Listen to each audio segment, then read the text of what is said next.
Bienvenidos a Neurosoul. Hoy con otra entrevista. Empezamos un sector nuevo con una persona que quiero muchísimo, un gran amigo y un gran profesional. El sector se llama Diálogos entre médicos de cuerpos y almas. Y el privilegio que tenemos hoy es de contar con el doctor Christian Plebs. Con Christian somos amigos desde los 16 años, desde el ingreso a la Facultad de Medicina, hicimos la carrera juntos. Y en la vida nos fuimos juntando muchas veces en nuestro crecimiento personal, por intereses que fueron confluyendo. Desde temas como cuidados al final de la vida, cómo cultivar valores a través del deporte, y en el último tiempo claramente nos une toda la capacidad que tiene la ciencia de acercarnos a través de las publicaciones en todo el mundo de lo que es medicina, mente, cuerpo y neurociencia, a ver al ser humano como un ser multidimensional, cuerpo, mente, espíritu, que acciona en el mundo y que tiene la capacidad de ser consciente inclusive de sus pensamientos, de sus emociones. En el día de hoy, puntualmente, vamos a tener el privilegio de tener a este excelente profesional y colega que fue director durante 10 años del Instituto Flen y Escobar, que es un activista de muchos valores, de la gratitud, de la compasión, trabaja especialmente con adolescencia y con niños que tienen, como lo llama él, tiempos, modalidades y procesos de aprendizaje personales individuales, y es director de la Academia de Enseñanza Consciente, como sus núcleos del momento, de actividad del momento presente. Cristian, te doy la bienvenida, con todo mi corazón abierto, y es un lujazo tenerte acá en Neurosoul 2.0. Gracias, Pablo. Para mí también es nada. Recién antes charlábamos un poco de lo técnico todo y de repente ahora conectado, ¿no? Justo a esto de conectar lo que nos une. Así que gracias por la invitación. Me cuesta que me digas Cristian, ¿no? Porque tenemos tantos años de sobrenombre de la Facultad de Medicina y todo que es. Sí. Pero bueno, vamos con Cristian. Y nada, agregarle una aclaración. Yo fui director en Fleni del área pediátrica, del centro educativo terapéutico de niños, ¿no? Porque es un centro muy grande, ¿no? Y así que bueno, esa es la última, pues sabemos que en el medio que nos movemos en la medicina esas cosas se observan, ¿no? Si uno se encumbra con cosas que no hizo, así Perfecto. Que nada más, aclarando eso. Perfecto. También vamos a aprovechar para aclarar para las personas que seguramente se fascinen y que no lo conozcan, muchos seguramente ya lo conozcan y lo sigan en sus redes. Christian tiene su red de Instagram, que se llama Christian Plebs. Pueden también acceder a sus contenidos, y realmente se los recomiendo, que en www.atentospornaturaleza.com, y en Facebook, Christian Plebs, personaje público. ¿Sí? ¿Está bien? Perfecto. A mí claramente me cuesta también no llamarte por tu sobrenombre. Pero bueno, sí. Un poco la primera pregunta que me gustaría compartir de nuestro diálogo, esencialmente hoy la idea es escucharte y que nos des tu visión, es ¿qué te resuena cuando hablamos del ser humano como un ser, puntualmente, y como un ser multidimensional? Te lo dejo abierto para que justamente vos puedas expresarte con libertad. Está bueno. Nada, a mí un poco los años que vamos teniendo nos van dando la perspectiva, ¿no? Van aclarando las cosas, ¿no? No sé cuándo empezó, pero lo primero que se me viene a la mente es esta idea de ser chico y recordar, mirar el mundo de los adultos y decir, yo voy a tener que hacer eso. O sea, ¿cómo voy a llegar a hacer lo que hacen los adultos, ¿no? Pero como una sensación también como de extrañeza, ¿no? Que había cosas que había que hacer, ¿no? Y creo que en esa carrera bueno, por un lado agradecer la posibilidad de haber podido cumplir los mandatos, porque más allá que sean mandatos, cuando uno los puede ir cumpliendo ya es una oportunidad que la vida te dio. Así que en esto de haber terminado haciendo medicina, porque en realidad uno hace el colegio, el primario, el secundario, y va son como una carrera de obstáculos que uno va cumpliendo, y con esa profunda búsqueda, por un lado, de hacia dónde tiene que ir uno, más consciente o menos consciente, ¿no? Pero por suerte, bueno, haber hecho medicina, que la dejé en tercer año, ¿no? Y después tuve que retomar, porque no estaba muy convencido, me dio como una sustancia para acompañar esa búsqueda de las preguntas de hacia dónde vamos, por qué y por qué todo esto, ¿no? Que hoy la entiendo más claro, pero en su momento era vivir y tratar de encontrar tu lugar en la sociedad, tratar de medianamente, sí, hacer lo que uno tiene que hacer para... hoy a la distancia, lo que puedo decir, en base a todo el camino, tanto de este cumplir, como el sentir un llamado de decir qué es todo esto, puedo decir que literalmente mucho de lo que hoy comparto, ¿no? Y por ahí lo que compartimos no es algo que aprendimos en la facultad o personalmente en la facultad de medicina, sino lo aprendí en la vida, viviéndola en primera persona. Y lo que hoy puedo decir literalmente es que todos tenemos como una potencialidad que está intacta, ¿no? Esto es lo que vos hablabas antes, hablabas del espíritu, hablabas del alma, del ser, y que nosotros ya somos. Yo puedo ir decir con convicción que lo siento así. Esto cuando decimos cuerpo, mente, y naturalmente surge la palabra alma o espíritu, que a través de lo que fue mi interés de explorar la espiritualidad, las religiones, el compararlas, el comprenderlas, y encima, como vos bien decís hoy, las neurociencias, que a través especialmente de las áreas de metacognición y del estudio de capacidades de bienestar interno, el alma no es una entelequia, ¿no? Ayer pensaba en el posible título también de esta charla, es como neuroanatomía, neurofisiología del alma, porque hoy es un lugar bien que tenemos acá al lado, y quizás el propósito de la vida es encontrarse y despertar esa capacidad de bienestar interna a pesar de lo externo. Y quizás hoy es eso, ¿no? Es cuando aprendemos literalmente a sincronizar nuestras capacidades de mente y cuerpo, y en esa sincronía aparece una sensación de bienestar interno que llamamos alma, pero que no es algo, sino que es una sensación interna que empieza uno a habitar, y cómo uno hace para sincronizar mente y cuerpo es la base de la mayoría de las tradiciones espirituales, ¿no? Son las prácticas espirituales o religiosas, tienen esa función de empezar a generar el encuentro con esa capacidad interna que nos da bienestar más allá de lo externo, y despierta una confianza, una sensación de pertenencia, un área que me fue interesando a partir de que fui comparando, ¿no? Porque mi despertar personal empieza a los 30 y pico de años con una pregunta, ¿no? Habiendo cumplido, ¿no? Con el estudio acá, allá, estudiando el máster, hacia dónde iba, ¿no? ¿Qué más? Y ahí empecé a interesarme por lo que más, que en realidad no estaba en la medicina, sino en los textos de espiritualidad o de religión.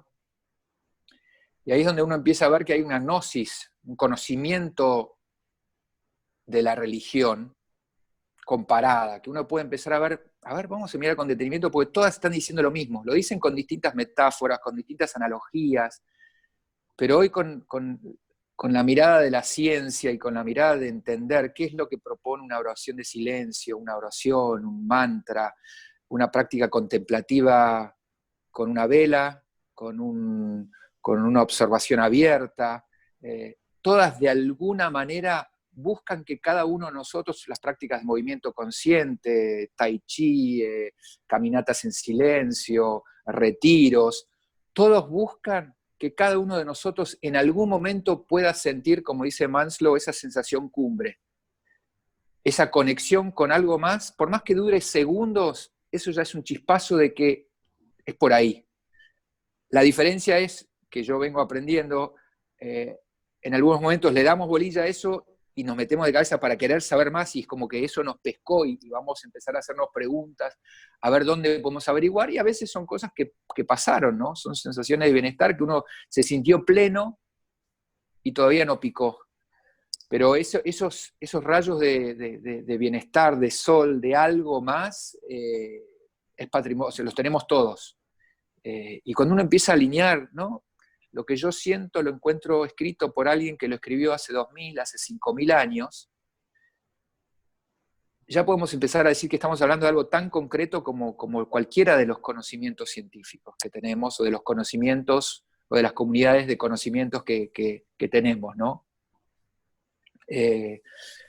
Y creo que hoy me lleva a esto, ¿no? Habiendo elegido una especialidad como la psiquiatría, que tiene que ver con la salud mental, con escuchar historias de sufrimiento y tratar de comprenderlo, hoy, en base a 25 años de escuchar narrativas, historias de sufrimiento, mi propia vida, y el complemento de esta búsqueda de comprensión de aquello que está más en el dominio de lo espiritual, hoy claramente mi manera de por ahí de poder entenderlo y definirlo y transmitirlo es esto, que somos seres bio, psico, socio, espirituales. Y qué momento como este, ¿no? En una cuarentena, para empezar a entender cómo es esto, ¿no? Cómo le damos de comer a cada uno de estos personajes o dimensiones de nuestro ser. Si solamente nos enfocamos en lo biológico o en lo físico, en la apariencia, en mi tamaño, en lo externo de lo físico, voy a estar bien cuando eso está bien, y cuando eso no está bien, voy a estar expuesto a idas y vueltas, ¿no? Porque tengo mi identidad puesta en eso. Si tiene que ver con lo psicológico, y bueno, cuando lo psicológico, la personalidad, mis emociones estén bien y yo tengo lo que quiero, voy a estar bien, pero cuando no, voy a estar conmovido, porque con lo que me defino está afuera, no está dentro. En lo social también, las redes, mis amigos, mi profesión. Cuando eso esté bien, yo voy a estar estable, voy a estar en consonancia por ahí, y cuando no esté voy a estar en disonancia, porque algo sobre el cual yo ponía mi identidad, mi sentido de propósito en la vida está afuera y no me está yendo bien. Y el área espiritual es la que te permite construir esos recursos internos como construimos los externos, ¿no? Yo trabajo mucho con niños, con docentes, y decimos, bueno, mucho tiempo para desarrollar recursos externos, leer, escribir, matemáticas, geografía, historia, pero hoy estamos dándonos cuenta que esos recursos internos, para que sean plenos y que exponencialmente estén al servicio de una libertad, donde uno no tiene su ser puesto afuera, ¿no? Que sería en realidad el tener y el hacer, que está afuera. El ser es incólume, está ahí desde que nacemos, somos ya, no tenemos que hacer algo para ser dignos de ser amados o apreciados, ya lo somos por el solo hecho de nacer. La espiritualidad es el camino concreto, es el método, así como nos enseñan los externos, a encender capacidades internas, que hoy no quedan en el aire, en el alma nada más, sino hoy podemos hablar de sistema simpático, parasimpático, lóbulo de la ínsula, corteza prefrontal, sistema límbico, para hablar de una anatomía del bienestar de manera interna, y así como le damos ejercicio a un músculo, si solo le doy a uno, obviamente voy a generar mayor fuerza de un lado y me va a quedar el otro, ¿no? Y la espiritualidad es la raíz, porque lo biopsicosocial es como lo que está para afuera, ¿no? La mente tiene una proyección a través de los sentidos hacia afuera, ¿no? Con los sentidos nos relacionamos con lo externo. Si lo externo es y lo único que me alimenta, voy a estar llevado por las narices por una gratificación de lo que viene de afuera, por los sentidos, como dicen en las tradiciones de la India y en todas las tradiciones, ¿no? Una vida llevada por los sentidos. Y los sentidos nos informan. El tema está que los sentidos están muy cerca a los placeres, que no están mal, sino es conocer esta anatomía, esta neurofisiología, porque tenemos una capacidad de ser libre, de ser incondicionalmente plenos, para no usar la palabra feliz, después podemos ver eso, y no lo estamos prendiendo, ¿no? Porque ha quedado en la religión, ha quedado en lo esotérico, ha quedado en algo que tenía poca sustancia y generaba miedo, ¿no? Entonces era una religión o otra, y en realidad hoy en esta gnosis de saber no solo estudiar qué tenían y qué hicieron aquellos que despertaron, porque eso también por ahí puede generar debate, pero mirando no la historia, ¿no?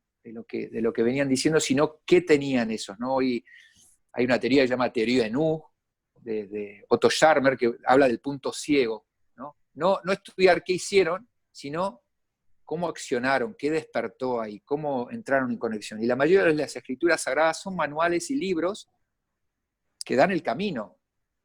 Pero como fueron escritos hace 2000, 5000 años, en ese momento, para entender algo tan abstracto como lo que hablamos ahora en 5 o 10 minutos, teníamos que hablar en metáforas, como con los niños más chicos, más concretos, cuentos, el Mahabharata, los Upanishads, la Biblia, y todas las metáforas y las parábolas, porque en realidad en ese momento era muy difícil comprender lo que estamos hablando ahora. Y hoy creo que lo que me da como mucha emoción, porque estamos viviendo algo inédito. Literalmente yo creo que estamos viviendo un cambio de paradigma, un cambio de era, porque está confluyendo este conocimiento para poder ponerlo elocuentemente en palabras, como nunca antes. Quizás en el Renacimiento, porque la Edad Media y el Renacimiento fue un cambio enorme, fue algo parecido a lo que estamos viviendo hoy. Fue el inicio quizás de la era de las ciencias, ¿no? de lo que nos ocupó y nos trajo hasta acá.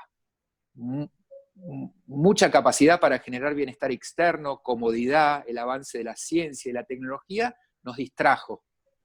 Veníamos de una época medieval en donde pensábamos que solamente era religión y espiritualidad, y encima no diciendo verdades, así no fue.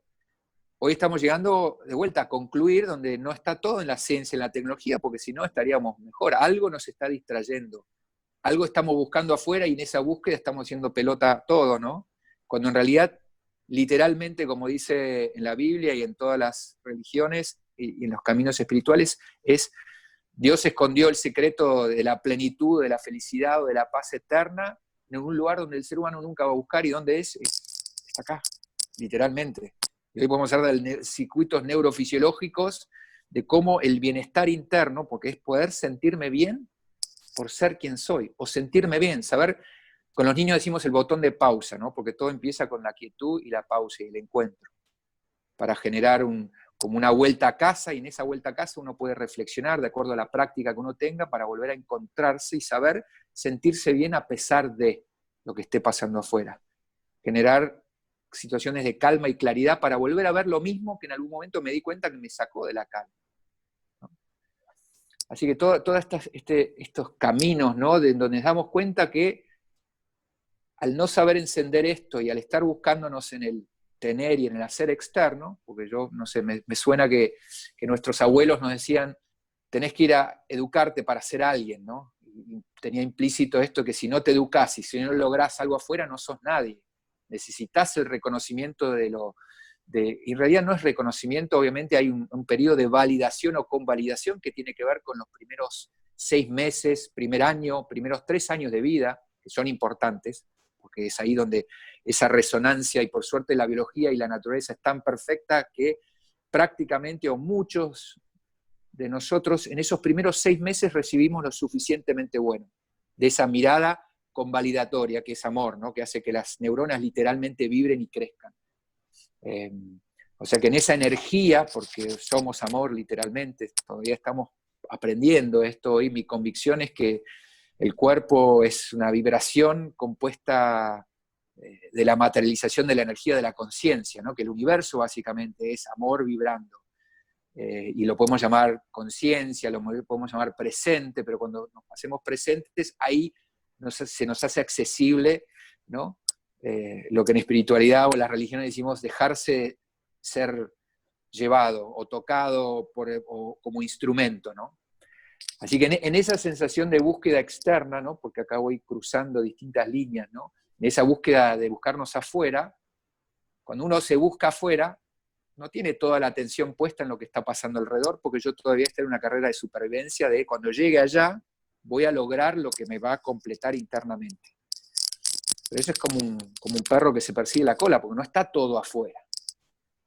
Por suerte la vida en algún momento te manda una crisis o algo por despertar, o te cruzaste con alguien que tocó eso y te hace empezar a despertar.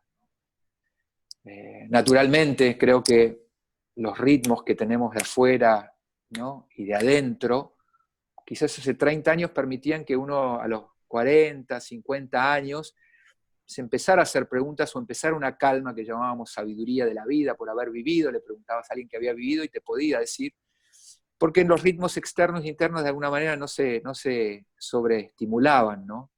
Hoy el ritmo externo, si nos dejamos llevar por eso, y el interno de todos nosotros, nuestra respiración, nuestro corazón, nuestro metabolismo, marcha a otro ritmo. Hasta nuestro pensar. El tema está que el pensar puede engancharse con esto y puede no parar. Entonces, como nunca antes estamos necesitando volver a recuperar estas prácticas espirituales, prácticas de bienestar interno, como querramos llamarlo, para volver a integrarnos, para integrar todo lo que somos, no solo nuestras capacidades cognitivas, el intelecto, la razón, ¿no? Y el pensamiento, sino literalmente volver a sincronizar con el presente, ¿no? Porque la vida se vive sintiéndola. Después puedo pensar sobre lo que siento, pero la mayoría de nosotros estamos inmersos en pensar la vida, lo que necesito en el futuro, en el pasado, que no está mal, simplemente, por eso se llama despertar, cuando yo me doy cuenta, tengo una mente, tengo pensamientos, pero no lo soy. Eso es un momento muy importante del sentir la vida, ¿no? Y eso cada uno arribará de una manera distinta. Hasta es un desafío contar esto, porque esto hace que cada uno que esté mirando esto sienta algo en relación a lo que se siente capaz, ¿no? Y ahí es donde decimos, cuando no te sentís bien, hoy chequea lo que te estás diciendo y tratate con amor. Hacé las paces con vos mismo porque ya sos. No tenés que percibir. Te vas confundiendo, te perdés, te alejas de casa y cuando te sentís incómodo, porque el GPS es sentir. Antes el sentir estaba relacionado para percibir desde los sonidos un predador, una tormenta que se avicinaba, una lluvia, una época para juntar comida, y entonces me manejaba con esto para hacer algo externo. Pero hoy ya no tenemos riesgos externos y predadores. Entonces, cuanta más conectados estamos con el sentir, podemos resetear nuestro pensamiento y traerlo a casa, traerlo al presente, para volver a generar espacio y ahí tener la posibilidad de decidir con el pensamiento, pero también usando una inteligencia que tiene que ver con el sentir, ¿no? Y ahí aparece como una calma, una confianza, una pertenencia, porque me volví a alinear. Y el día a día es un irme y traerme de vuelta. Entonces no es morar en la paz, sino es saber, darme cuenta cuando me fui para volver a traerme a casa, ¿no? La imagen que me viene cuando comparto esto es que somos paz. Yo hoy, la convicción es nuestro estado natural es la paz. Es el estado de equilibrio, es la ecuanimidad de cualquier organismo. Cuando cualquier organismo no está desafiado, ¿no?, vuelve a la paz. Los perros de pueblo, que siempre me encanta verlos tirados al sol, en la calle, en el medio de la calle, si no tienen el instinto de hambre o no de procreación o algo, vuelven al equilibrio. Por más que se hayan peleado casi a muerte hace 5 minutos, después no se acuerdan de ese episodio, vuelven a estar presentes. O sea, nosotros somos como un estanque. Si un estanque vos le tirás una piedrita o hay un pez que se mueve, lo revuelve. Si nada lo mueve, naturalmente vuelve a ese estado de equilibrio. O sea que somos paz, la perdemos, pero así como la perdemos y empezamos a entender, a ver, ¿cómo pierdo la paz? ¿Qué pasa con un pensamiento? ¿Cómo son las sensaciones? Uno empieza a hacer un análisis literalmente científico de la percepción, del sentir, ahí es donde agregamos por ahí la metacognición o determinadas prácticas como el budismo que han sido muy precisas en definir la experiencia y no solo el contenido, ¿no? En Occidente estudiamos el contenido de la mente, hay otros movimientos que ese mismo esfuerzo lo pusieron a entender la fenomenología de la mente y del ser y la conciencia. Así que en esa conciencia de que ya somos y que somos paz, ¿no?, empezamos a entender esto como la cultura a este momento nos ha dado la mitad de la historia y ahora estamos literalmente en nuestra especie, porque somos muy nuevos sobre la faz de la Tierra, muy nuevos, estamos agregándole este complemento de manera global, ¿no? Porque esto que estamos compartiendo en 20 minutos se está compartiendo en charlas, pero por todo el mundo y en todo el tiempo, por esa sed de sentido y de entender. Así que creo que es un momento apasionante estar viviendo, Y en particular lo que me ha llevado en esta búsqueda siempre, bueno, primero responderme la pregunta, sentir la convicción para después poder transmitirla.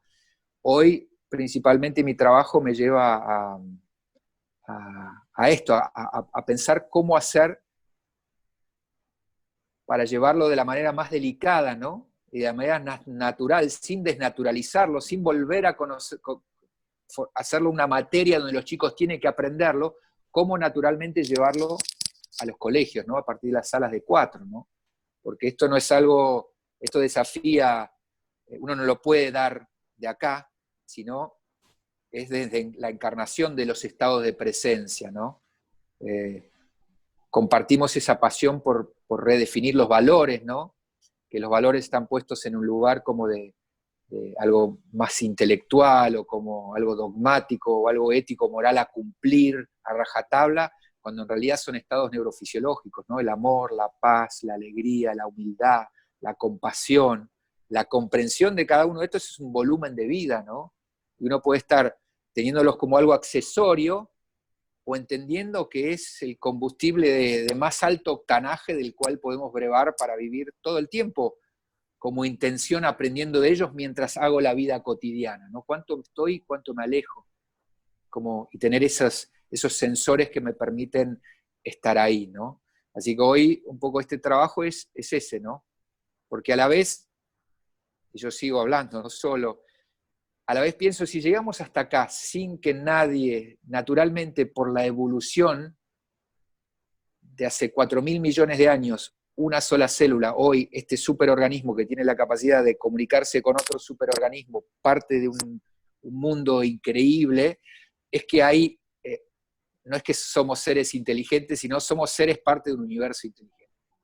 Y ahí es donde uno entiende lo que en otros momentos y en otras épocas se ponía como la metáfora, analogía de Dios, que en realidad podemos entenderlo desde la metafísica, desde la espiritualidad, desde la religión, es esa inteligencia que ordena que hace 4.000 millones de años éramos una célula y hoy somos un superorganismo de tantas células que cada una de las células está haciendo su trabajo, se está regulando, tiene una inteligencia propia, una conciencia propia, y que seguimos evolucionando.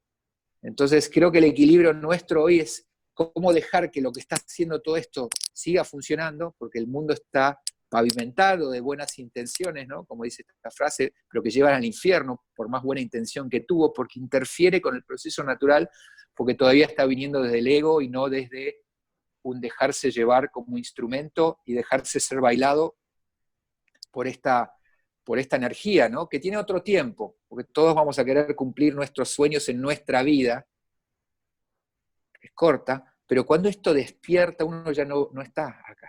Literalmente aparece y uno comprende el misterio, la eternidad y lo infinito. Uno ya se conecta y uno se siente parte de un engranaje que no importa si yo lo logro en mi vida, porque sé que soy parte de algo que me continúo. Y esos son los beneficios, creo, de esto del alma, ¿no? Cuando uno lo despierta, porque desaparece el miedo, o uno tiene algo para acompañar el medio, que es la confianza, que yo ya soy, no me lo tiene que venir a decir nadie, no tengo que leer un libro, ¿no? Esto, hay un libro que siempre comparto, porque me ayudó a entender esto, ¿no? De las metáforas, es un libro de Alan Watts que se llama Sabiduría de la Inseguridad, y él dice que la mayoría de nuestros libros sagrados y religiosos espirituales son como una barca, un bote, que nos ayuda a cruzar el río, pero una vez que cruzamos el río ya nos llevamos el bote y lo cargamos del otro lado a cuestas, sino que lo dejamos ahí, ya me sirvió, ¿no? Y ahí en este libro habla de esto, cuando es preciso que Jesús muera para que nazca o renazca Cristo, que es lo crístico, que es lo iluminado que cada uno tiene como Cristo, o como Buda. Lo búdico es eso que nos habita, que es a imagen y semejanza. Entonces, nada, es compartir esto de esta manera, porque sé que lo vivirás de la misma manera, pero porque lo vamos encontrando y lo vas perdiendo, pero ya no lo perdés. Sabés que está porque está a la distancia de un recuerdo, ¿no? Recuerdo es volver al corazón, recordis. Entonces es volver a casa. Entonces cuando sentimos que nos alejamos, ¿por qué sentimos que nos alejamos? Y porque me siento incómodo, no me siento bien, tengo una sensación de tensión, en vez de accionar primero sobre la atención reactivamente, digo, mirá cómo me siento, a ver, mirá, me fui, me olvidé quién soy, porque somos seres extraordinarios, parte de un planeta, de una tierra, de un diseño inexplicable. Y eso me abre las puertas a la gratitud, al asombro. O sea que la vida, de acuerdo a cómo yo empiezo a poder usar el pausar, el ver qué pienso, cómo me siento permanentemente, tengo un trabajo interno que me da propósito en lo cotidiano, paralelamente al propósito externo, pero esto es lo que me carga, esto es lo que me da profundo sentido y un sentido trascendental. Entonces, en esto de lo bio, psico, socio, espiritual, lo biopsicosocial en una crisis como esta, una situación de cuarentena, y la raíz, ¿no? Porque si todo está puesto en lo externo, la raíz chiquitita, y la raíz no me va a sostener lo que lo biopsicosocial empieza a moverse cuando estoy expuesto a tener que parar, pausar y no poder hacer lo que me daba sentido, ¿no? Y ahí es donde empezamos a poder ver que lo espiritual tiene una función, no es solo una cuestión nada, que era accesoria, sino permite hoy hablar de seres íntegros, ¿no? Y cómo llevar esto a las escuelas. Por suerte podemos hablar de metacognición o resiliencia sin hablar o educación emocional o inteligencia emocional o inteligencia ecológica o ecosistemas, sin mencionar la palabra espiritual o religión, que a mucha gente por ahí los crispa con razón por un montón de situaciones. Así que hoy realmente estamos en un lugar inédito para estar pudiendo compartir esto con ya todo lo que sabemos como algo bien concreto, ¿no? Qué rico todo lo que decís. Y realmente a todas las personas que están escuchando, por lo menos en la forma que me imagino que Cristian también estudia y aprende de otras personas que escuchamos entrevistas o cursos así, les sugiero que lo guarden este material, que lo vuelvan a escuchar, que lo pausen, especialmente porque es casi un libro lo que nos acaba de contar Cristian, de buenos recursos, realmente.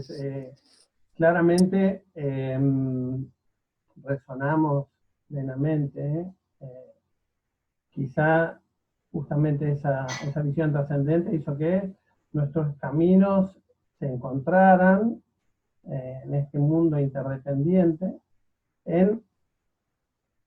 justamente en palabras claves que fue diciendo Cristian en este recorrido de su charla tan generosa, ¿no? En mi caso en particular, algo que me cambió la vida fue cuando me formé en cuidados paliativos. Yo hacía clínica y hematología, y realmente no pude ser nunca más ni siquiera el mismo médico ni la misma persona, porque empecé a ver que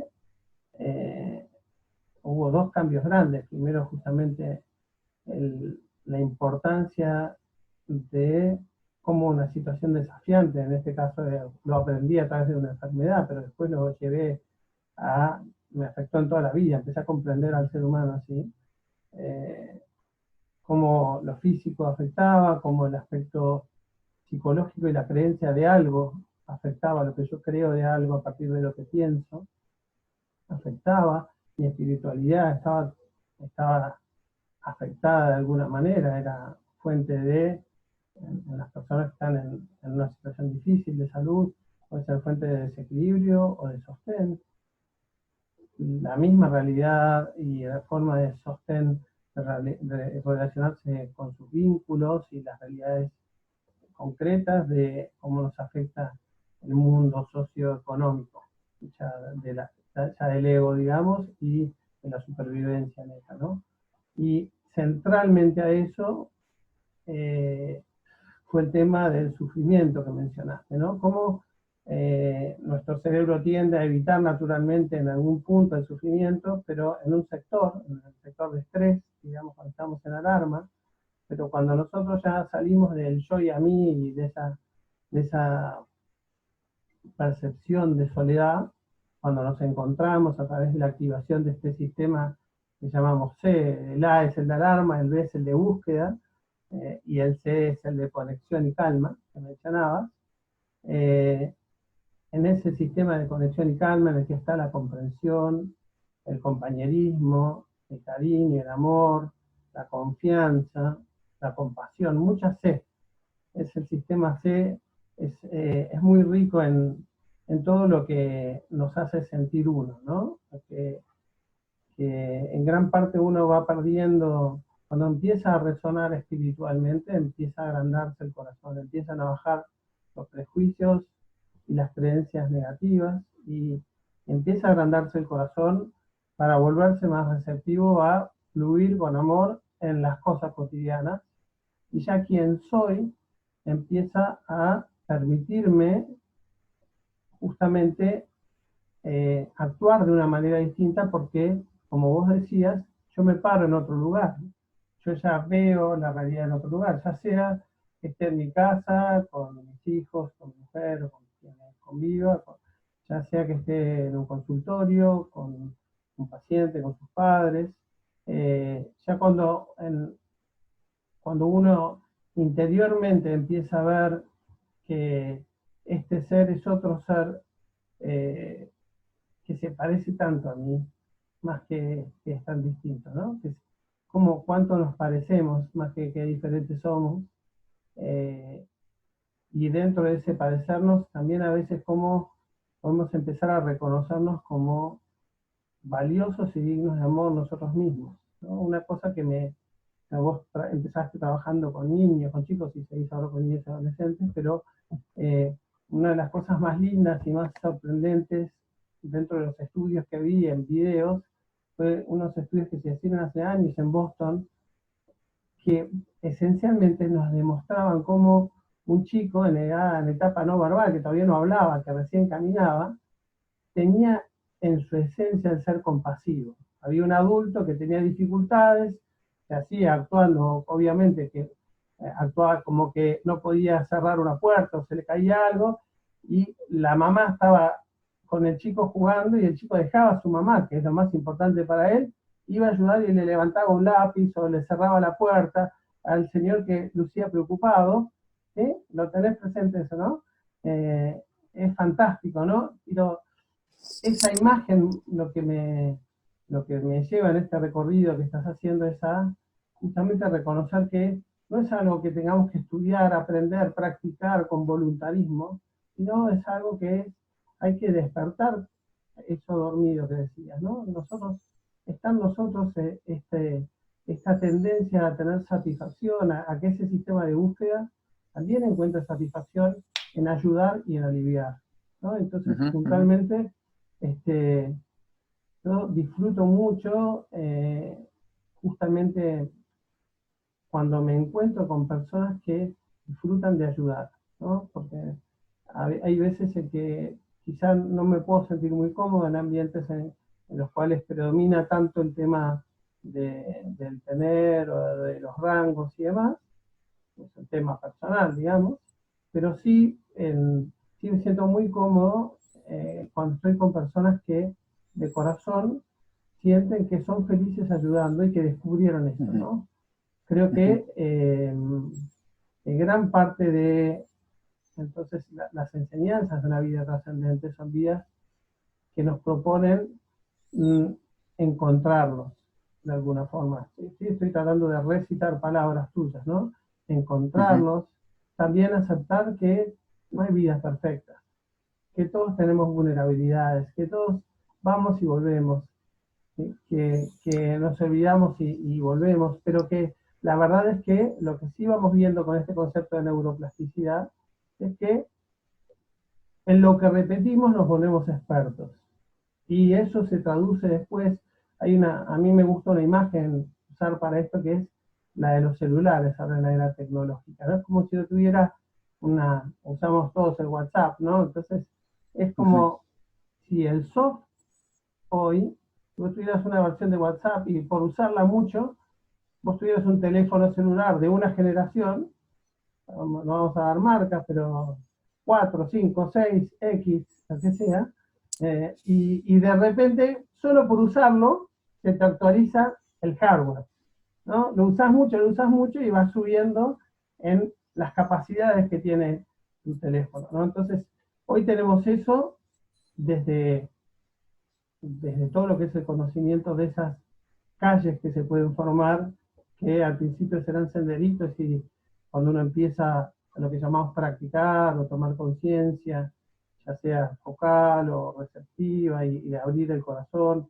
y aceptar lo que sucede y poner amor en las cosas que hacemos, todo esto que vos decías que hoy tenemos sustento médico para hablarlos como médicos, que en realidad surge de, para nosotros es como haber encontrado un oasis, ¿no? Para personas que teníamos nuestra forma de ver, inclusive la profesión, ¿no? Que era tan importante esto. A mí me has dado muchas inquietudes, me despertaste muchísimas inquietudes para reflexionar. Claramente voy a volver a ver y a pausar esta primera parte de la charla. Ahora te voy a hacer una preguntita que, que, que me interesaría a ver si compartís algo de esto, pero es un sueño que yo tengo, más allá de que sea nuestra generación la que lo realice o no, pero bueno, primero es agradecerte esta primera parte, ¿no? Realmente es un elixir y un compendio de alguien con tu idoneidad además, pero hablado desde caminar coherentemente el camino en el que crees que hay que ir. ¿Sí? Eso fue por ahí también algo que siempre nos definió. Aún en encuentros y diversidades que no fueron desencuentros, simplemente crecimiento juntos, ¿no? Fuimos creciendo juntos. La pregunta que me gustaría hacerte, a los dos nos encanta la docencia también, y vos trabajás puntualmente, cuando decía que sos activista, justamente das mucha actividad docente, y trabajás para tratar de crear esta conciencia en colegios, en niños, ¿sí? Entonces,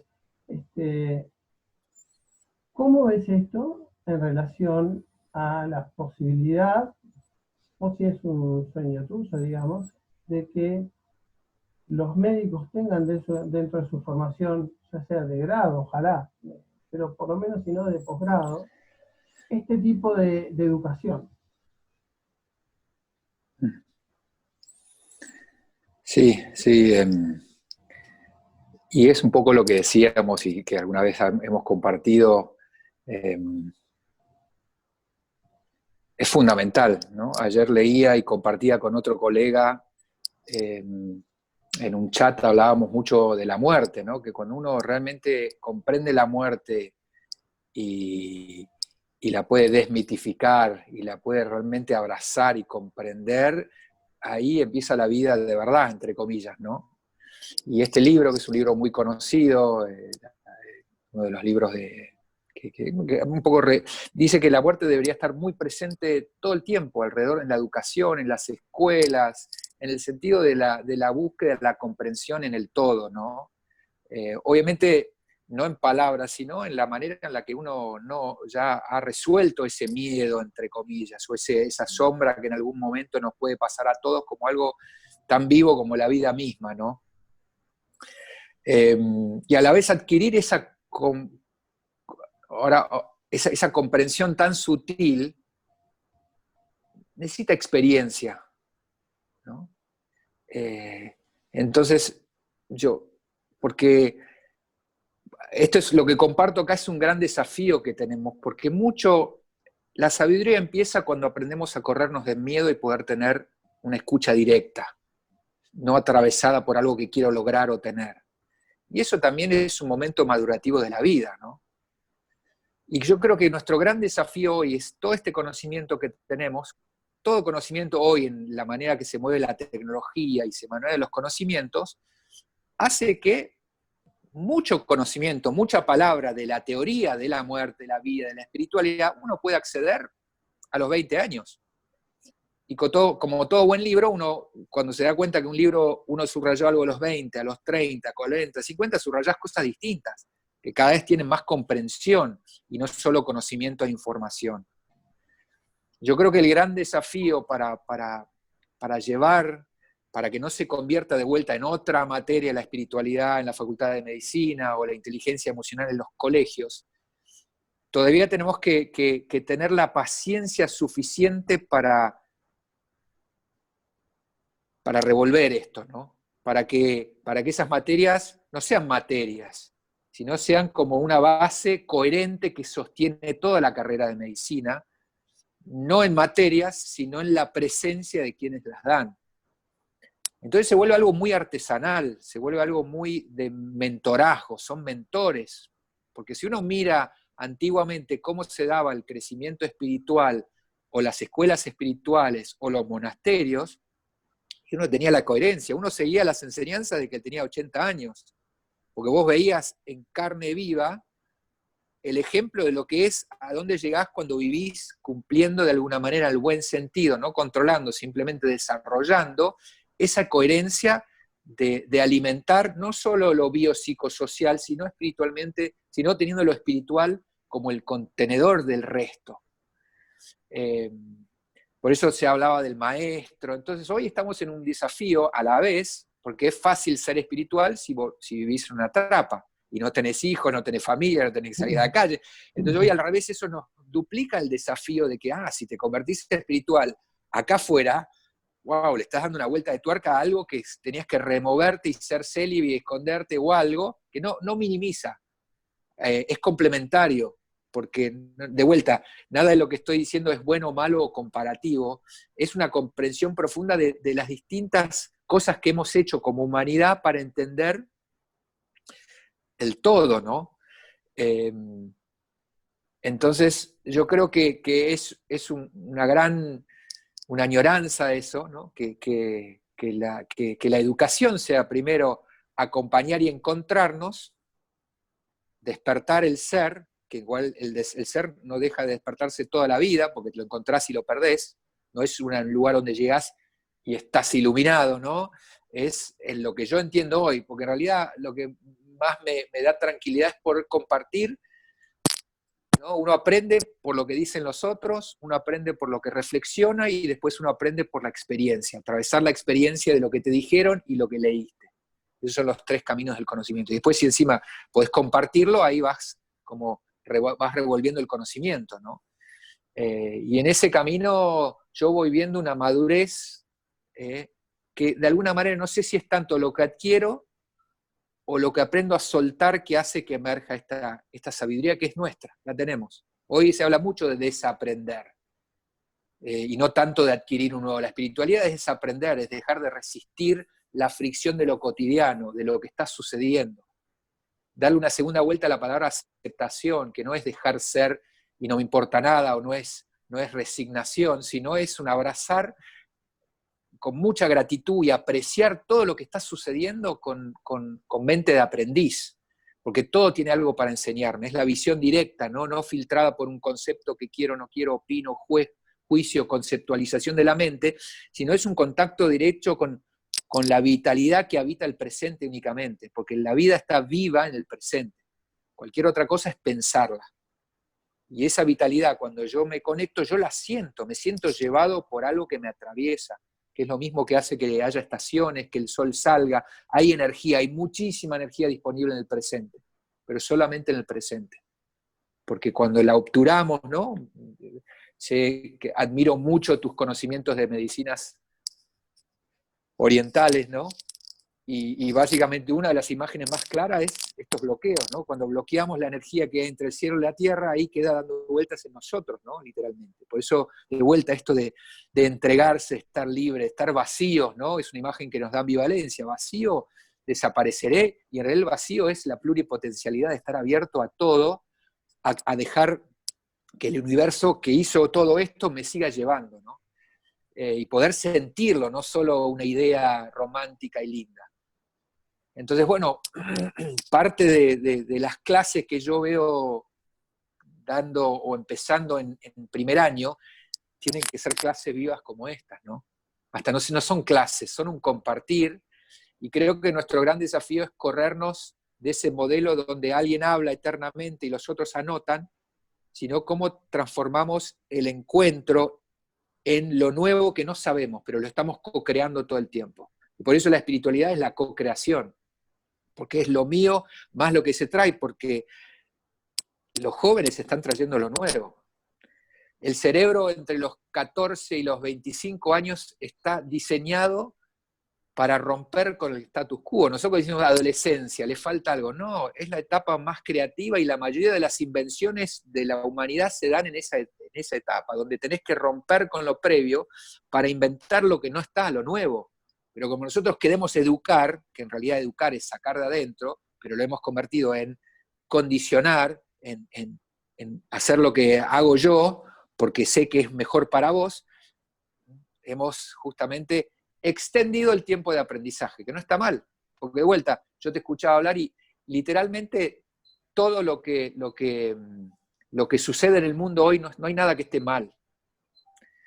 Todo lo que sucede y lo que hacemos está acorde y lógico con nuestro nivel de conciencia. O sea, no podemos ver más allá. Cuando creíamos que la Tierra era plana, para nosotros la Tierra era plana. Cuando no teníamos ni microscopio ni telescopio, nosotros pensábamos que la realidad era esta.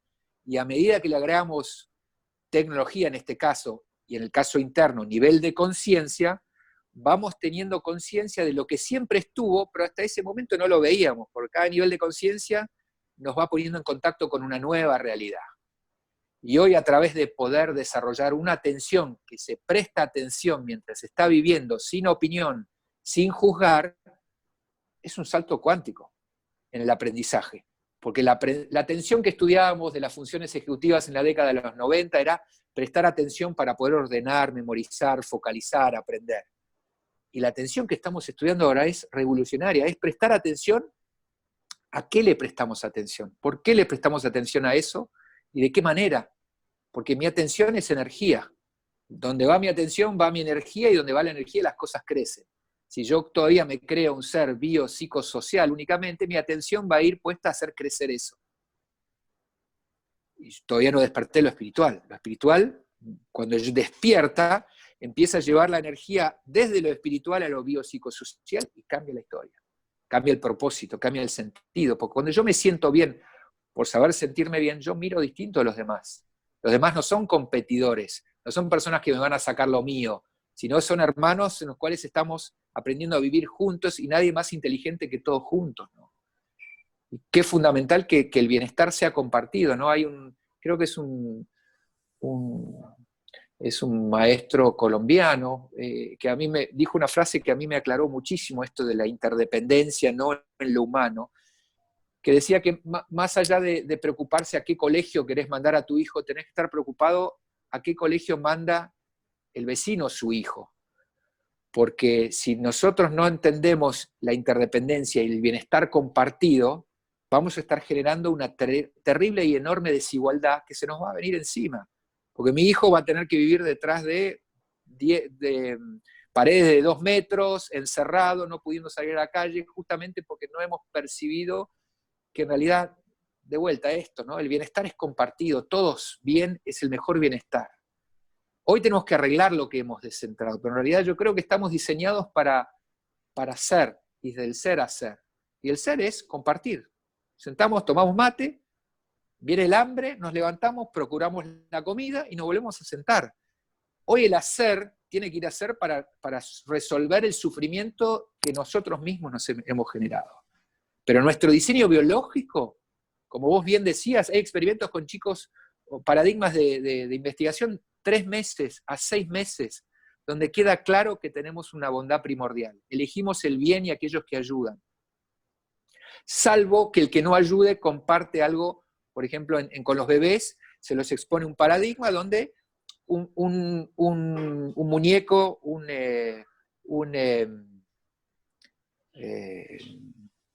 muñeco quiere abrir una valija, otro quiere venir a ayudarlo y otro se le tira encima y la cierra.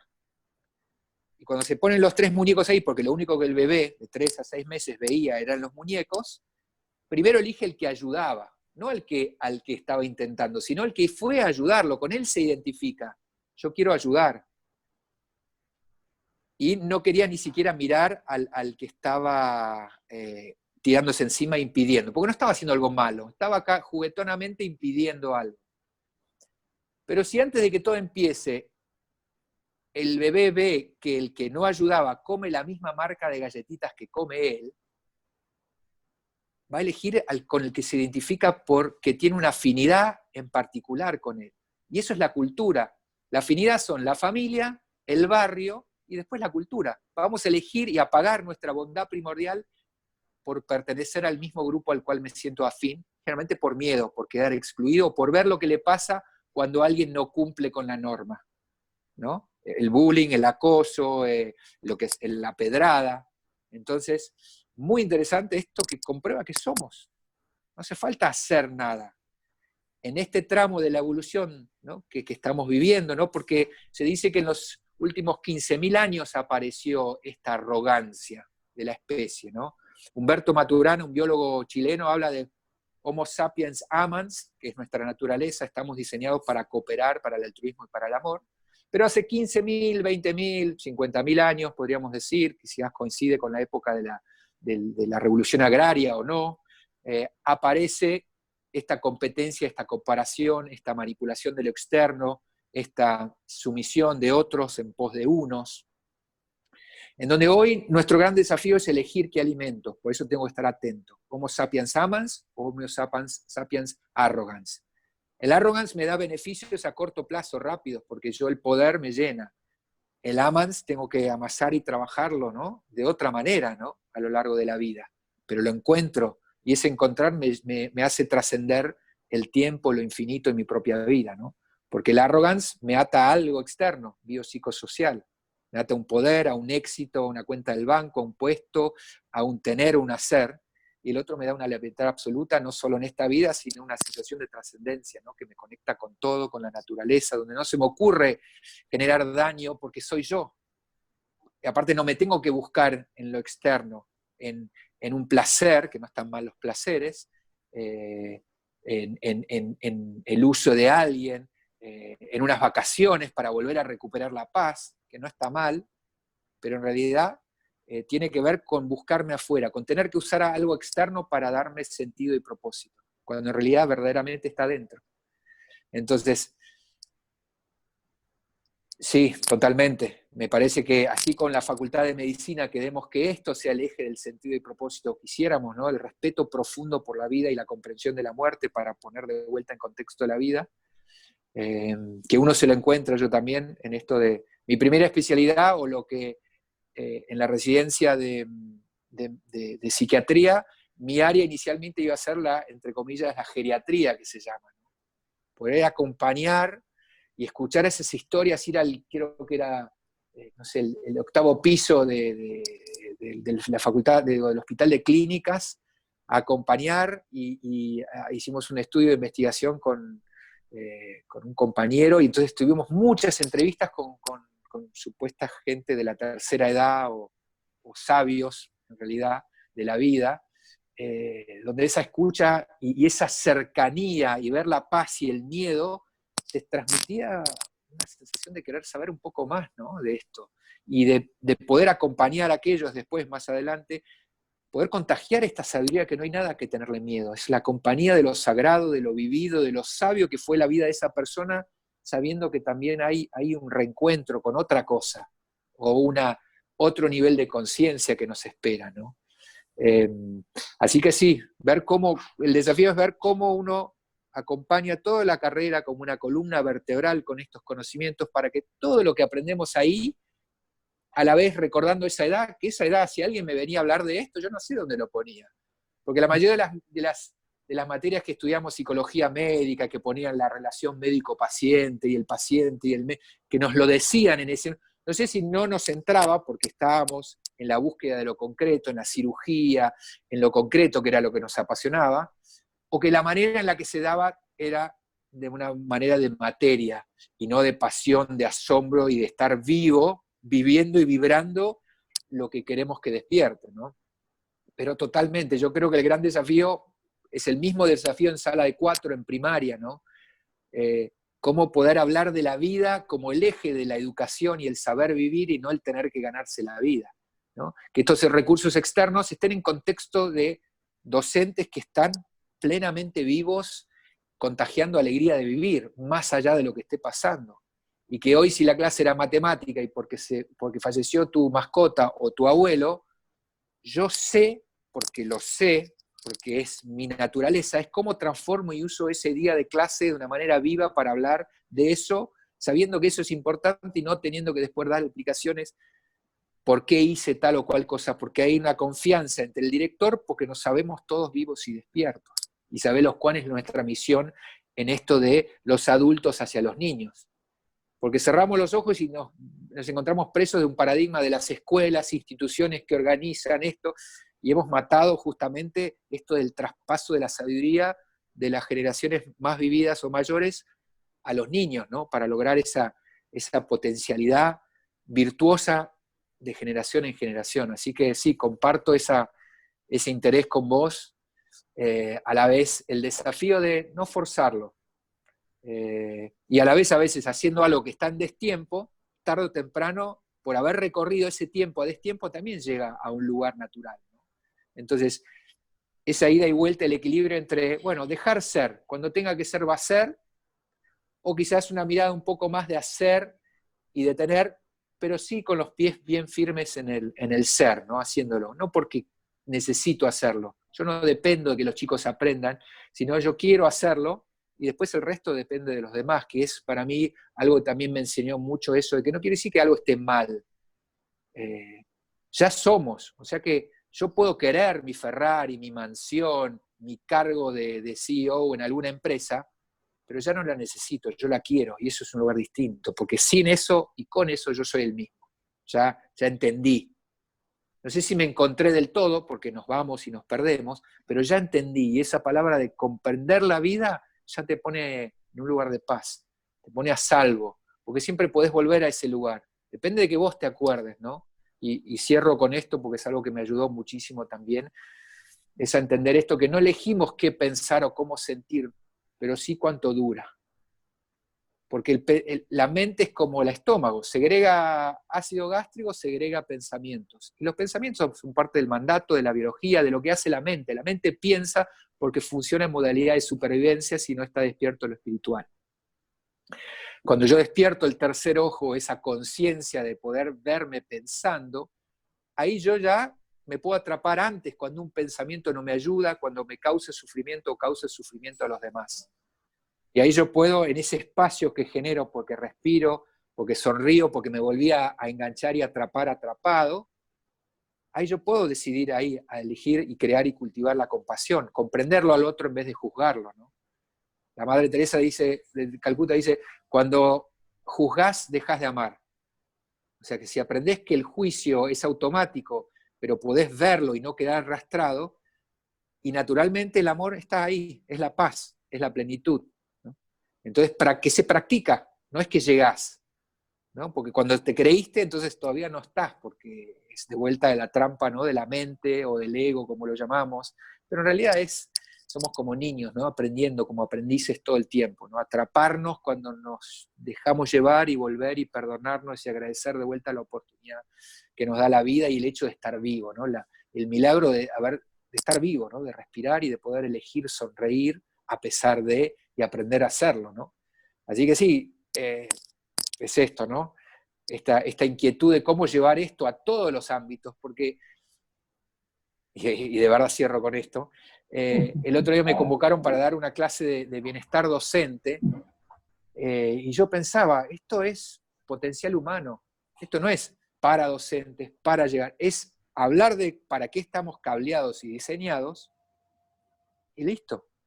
Cambia la medicina que aprendemos y enseñamos, cambia la educación que queremos dar, cambia cómo nos tratamos en lo cotidiano. Si realmente comprendemos lo asombroso de nuestro diseño, que no hay, cuando uno piensa, cuando uno da por hecho el asombro y lo increíble de lo que somos y de lo que es la naturaleza, y obviamente uno va a ir por más, porque está distraído, porque está llevado por las narices por lo externo, porque tengo que ser alguien, tengo que demostrar que soy digno de. Cuando realmente y cuando podamos realmente habitar esto que somos, cambia. Por eso hablamos de un posible o de un cambio de paradigma, literalmente, como en la Edad Media y el Renacimiento hoy, porque en una hora estamos compartiendo esto, ¿no? Entonces ya no es solo para alumnos de medicina, es la vida misma.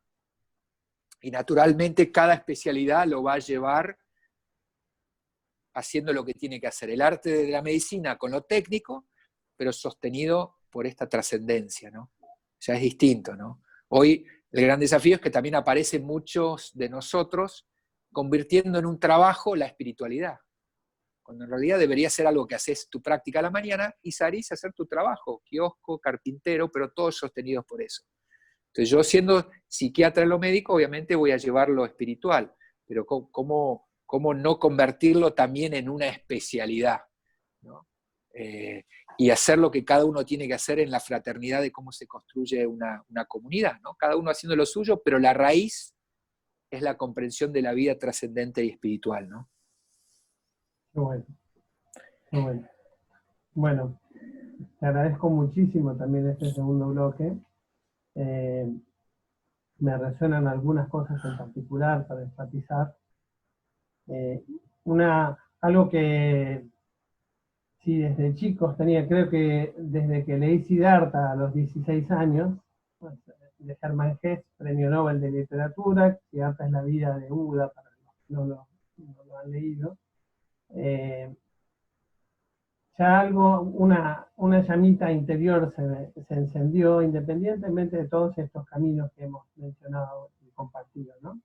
Y desde ese momento, en referencia a esto que estamos viviendo hoy, que estamos charlando hoy, una de las cosas que yo soñé para mi vida era buscar la sabiduría, ¿no? Entonces, y realmente me di cuenta que en el camino de nuestra enseñanza, la valoración iba por ser un genio, no por ser un sabio. Y yo trabajé mucho para ser un genio dentro de mis posibilidades, digamos. Me exigí, como todos nosotros nos hemos roto el lomo para hacer carreras exitosas, entre comillas.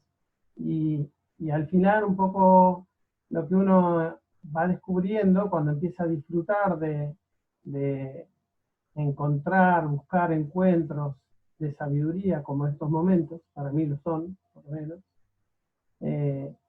La sabiduría te permite hacer las paces no solo con las situaciones difíciles y dolorosas, sino también con el misterio. Una de las cosas que yo veo en las educaciones en general es que se enseña con certezas y con la búsqueda del control.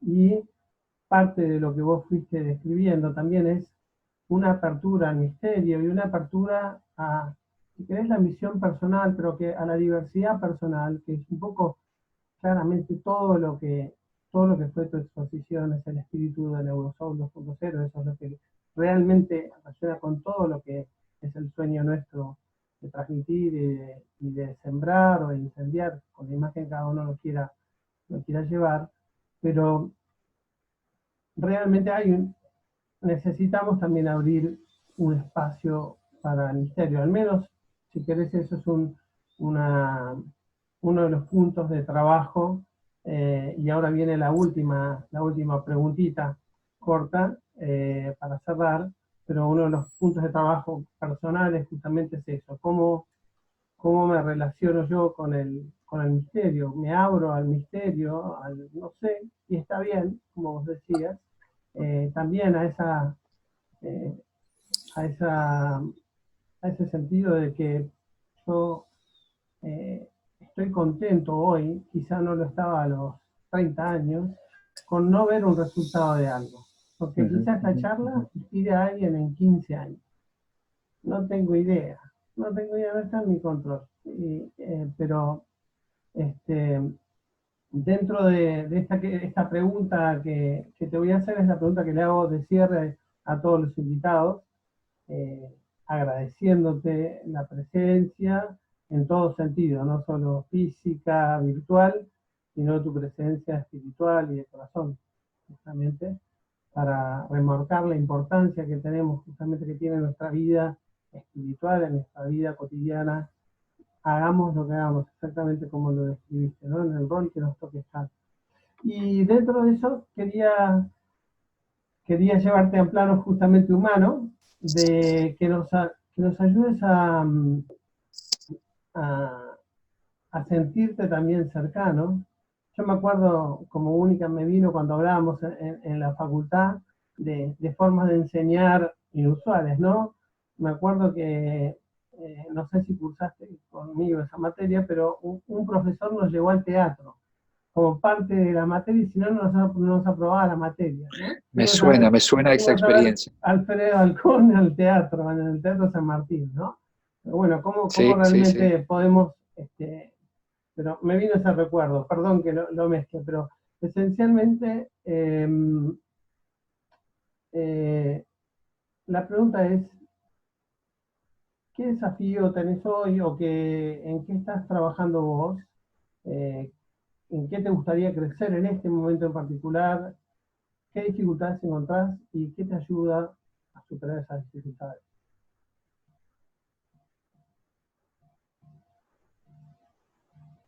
Ahí te perdí en 2 ocasiones, no sé qué Sí, habrá pasado, bueno, te eh, veo de costado. Te veo de pero costado. Estoy está... paradito. Ahí estamos. Bueno, entonces, estamos, estamos con el realismo de la realidad que es imperfecta, aceptando la realidad Sí, imperfecta. y, sí. y la idea justamente es, no es decirte, dentro de esta realidad humana, de las cosas que no controlamos y todo, pero de las que sí tenemos la intencionalidad de ir hacia un lado, ¿no? Sí. ¿Cuál es tu punto de trabajo personal hoy, dentro de lo que puedas compartir con la audiencia? Eh, y dentro de eso, ¿qué dificultades tenés y qué te ayuda a superar esas dificultades? Y diste en el eje, o sea, yo creo que esta comodidad con el no saber, hoy en muchas de estas charlas uno se va nutriendo de distintas miradas, ¿no? Y hay una en particular que es hablar del mundo VICA, ¿no? El mundo VICA es lo que hoy estamos hablando de lo vulnerable, o perdón, lo volátil, lo incierto, lo complejo y lo ambiguo que es el mundo, ¿no? Venimos de casi 4 siglos, como vos decías, de control y de capacidad de predecir, ¿no?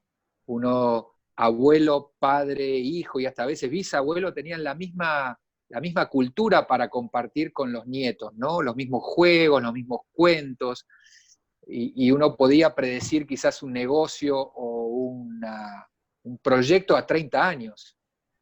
Y hoy estamos en un momento donde el conocimiento humano se duplica cada 6 meses y están diciendo mucho menos. O sea, que uno está estudiando una carrera de las materias de primer año, y lo que uno estudia en primer año ya está obsoleto cuando uno termina la materia. O sea que la manera en la que enseñamos y transmitimos información, y aparte accesible para un adolescente de una manera muy ágil en un teléfono, en una computadora, ya no se trata del saber, sino se trata de esto de desde dónde yo uso el saber y para qué, ¿no? Si yo todavía me estoy buscando, el saber lo voy a usar para mí. Y hoy tenemos una enorme responsabilidad de poder usar todo lo que hacemos en pos de mejorar el bienestar compartido, ¿no? Entonces, en este juego de palabras del mundo VICA, de cómo uno no sabemos lo que va a pasar mañana, esta cuarentena es un ejemplo, cómo yo puedo mantener la claridad y la calma a pesar de, justamente lo que nos permite responder eso es la espiritualidad. Pero ¿Y qué no te porque ayuda? la cabeza. ¿Qué te Y en ayuda hoy? parte son estas prácticas, ¿no? En mi caso en particular, una cosa es la creencia de fe y otra cosa es la confianza. Cuando yo siento ineludiblemente la trascendencia, la vida, la presencia de algo más, algo que me conecta, yo no se lo tengo que demostrar a nadie, nadie me puede venir porque yo lo siento. Y es tan concreto como esta mesa, ¿no? En mi caso en particular, obviamente empieza, como toda enseñanza, empieza con una fase, entre comillas, dogmática, donde alguien te tiene que compartir un conocimiento, una sabiduría, un logos, un verbo. Te tiene que decir, mira, esto es así. Todavía no lo vas a poder sentir, no lo comprendes porque es natural, quizás tuviste atisbos, pero vos ya sos. Grabate en la cabeza que vos ya sos y estás completo. El desafío de la vida es afinar. Muy flojo las cuerdas, ¿no? Como hay una imagen, no vas a resonar. Muy tensas, se van a romper. Así que encontrar la vida es encontrar, ¿no? Y ahí todos los caminos espirituales hablan del encuentro. Yo hoy, dukkha, samsara, el pecado, ¿no? Como dice Eckhart Tolle, el pecado es errar en el blanco, es estar usándose de una manera para la cual no estás diseñado, no es una mancha negra que te dice que tenés algo negativo, sino te estás diciendo, tenés algo precioso a desarrollar, pero vas a nacer sin eso, todavía sin saberlo. Y tu desafío es sanar, entre comillas, porque la curación es del cuerpo, la sanación es desandar creencias y conocimientos que por la etapa evolutiva en la que estamos, donde le pusimos tanta información, hemos cortado con esas facultades y esos sentidos, así como tenemos ojos, tenemos sentidos internos que nos permiten resonar con el universo. Cuando destapamos tanto conocimiento y desaprendemos y encontramos, empezamos a sentir eso que nos conecta con todo. No es un cuento. La interdependencia hay que sentirla, la podemos hablar ecológicamente, podemos decir, sí, estamos todos unidos, pero hasta que yo no despierto en mi práctica espiritual la manera, no lo voy a seguir haciendo acá, pero eso es una etapa, no está mal, por eso no está mal, porque depende de la edad, depende de las experiencias, así que si tuviese que dejar algo, sí es, hoy necesitamos prácticas. Hoy hay un triángulo que usamos muchos con los niños y con los docentes, que es sentir, pensar y hacer. Y hoy estamos sobrealimentando el pensar desde edades muy tempranas, con mucha información, y eso bloquea mi conexión con el sentir y el hacer, porque me da ansiedad, me genera rumiación. Entonces la educación y nuestra manera de vivir cotidiana tiene que alimentar virtuosamente el sentir, el pensar y el hacer todo el tiempo, desde un centro, ¿no? Así que parte de quizás mi práctica es, sí, la práctica contemplativa. No sé, acá hay de todo, ¿no? Desde las oraciones benedictinas y los caminos de sanación de San Benito, hasta las prácticas budistas, hasta la escuela Advaita de la no dualidad de la India. Todos tienen prácticas. Yo no podría decir, hago esto, porque en realidad mi pasión es ver lo que une a todas, ¿no? Pero sí con una práctica contemplativa, o sea, tiene que haber un hacer. Alguno quizás se iluminará por el solo hecho de estar ante la presencia de alguien o de algo, pero la mayoría de nosotros tenemos que, así como alimentamos lo biopsicosocial, hoy tenemos que tener prácticas de bienestar cotidianas para volver a traernos, para que la base pueda sostener el resto de lo que hacemos en lo cotidiano. Pausar, sentir cómo me siento. Yo me beneficié mucho de los retiros, pero hoy podemos hacer mini retiros, con simplemente pausar y a ver cómo me siento, a ver, ahí puedo sonreír y puedo respirar y hago una pausa. Cuantas más mini pausas hago en el día, ya estoy en camino, porque como vos dijiste, el gran desafío de la práctica espiritual es vivir el proceso, no el resultado. O una manzana que madura un mes antes que otra no es mejor o peor. Y esto lo hemos hecho a los niños, ¿no? Porque ser más fuerte, más grande, más rápido, más inteligente es mejor. Y eso no es verdad, es un paradigma basado en resultados. Porque si uno respeta el tiempo de cada uno, el tiempo del roble, el tiempo del tilo, cada uno trae su diversidad a nutrir lo comunitario, ¿no? Así que creo que ese gran cambio, estamos en un gran cambio de pasar de evaluar la vida a través de resultados con entender y comprender y permitir los procesos. Y uno puede tenerle fe al proceso cuando sabe que ya somos, y el tema es un encuentro, no es una búsqueda de algo que no sé si voy a lograr o no. Entonces, gran verdad, lo que compartiste recién, el gran desafío es ese, y uno lo encuentra, y yo creo que lo encuentra teniendo que encontrar cuál es la propia práctica para desandar y desaprender y complementar todo nuestro saber con esta sabiduría innata o con la sabiduría que nos puede atravesar, que proviene, entre comillas, hoy, literalmente lo creo así, que viene de una resonancia compartida, de una sintonía que uno hace con algo que sostiene la vida de una manera muchísimo más amplia. Muchísimas gracias. Muchísimas gracias, Cristian. Espero que sea el primero de varios encuentros. Ojalá que sea así. Tenemos otros temas también para compartir y desarrollar. Te agradezco muchísimo en mi nombre personal y también en nombre de toda la comunidad Neurosoul 2.0 que va a seguir también acá. Y bueno, espero que podamos seguir sembrando juntos, simplemente. Te mando un abrazo. Te tomo la palabra, muy fuerte. entonces. Está. Bueno, Pablo, Un abrazo grande. Saludos, gracias. Chao.